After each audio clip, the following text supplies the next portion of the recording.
Ils sont plus d'1 million de Libanais à s'être déplacés, fuyant les bombardements sionistes sur le sud du pays. L'escalade sioniste depuis le 23 septembre a complètement chamboulé la vie de ces Libanais qui du jour au lendemain se sont retrouvés obligés de tout laisser derrière eux et fuir la peur au ventre. Dans leur fuite, ces nouveaux réfugiés se heurtent au flou d'un lendemain incertain. Ils ne savent pas ce qui les attend dans un avenir proche. Tous portent en eux la crainte d'un embrasement.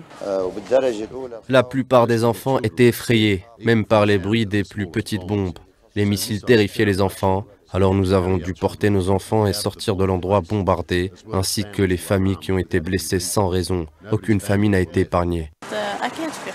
Bien sûr, il y a la peur. Tout va de mal en pis. Le pays est endommagé. Il l'était déjà et maintenant, il l'est plus encore. Rien ne s'améliore. Avant, c'était beaucoup mieux. Que maintenant, on ne sait pas où on va. Il n'y a pas de sécurité. Pour un grand nombre de ces réfugiés libanais du Sud, ce n'est pas la première fois qu'ils sont confrontés à l'escalade sioniste, à la fuite et à la peur. Réfugiés, ils l'ont été par le passé avec leurs parents et ils le sont aujourd'hui avec leurs enfants. Une histoire sans fin cyclique que ces Libanais revivent encore et encore avec toujours le même sentiment de détresse et d'injustice.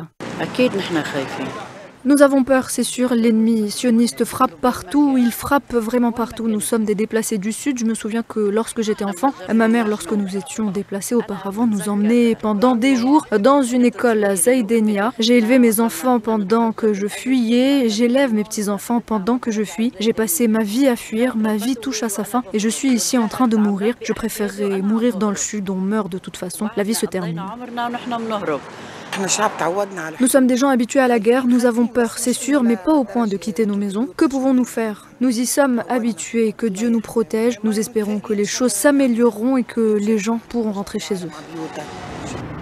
Les attaques sionistes qui se sont intensifiées ces derniers jours dans le sud du Liban et dans la capitale Beyrouth ne présagent rien de bon et laissent penser que l'embrasement du Moyen-Orient est en cours. Après Gaza et la Cisjordanie occupée, la machine de guerre sioniste tend ses tentacules sur le Liban. Les opérations terrestres de l'armée sioniste dans le sud du Liban ne sont qu'une preuve de plus que Netanyahou est en train d'exécuter son plan envers et contre tous, malgré les mises en garde de la communauté internationale.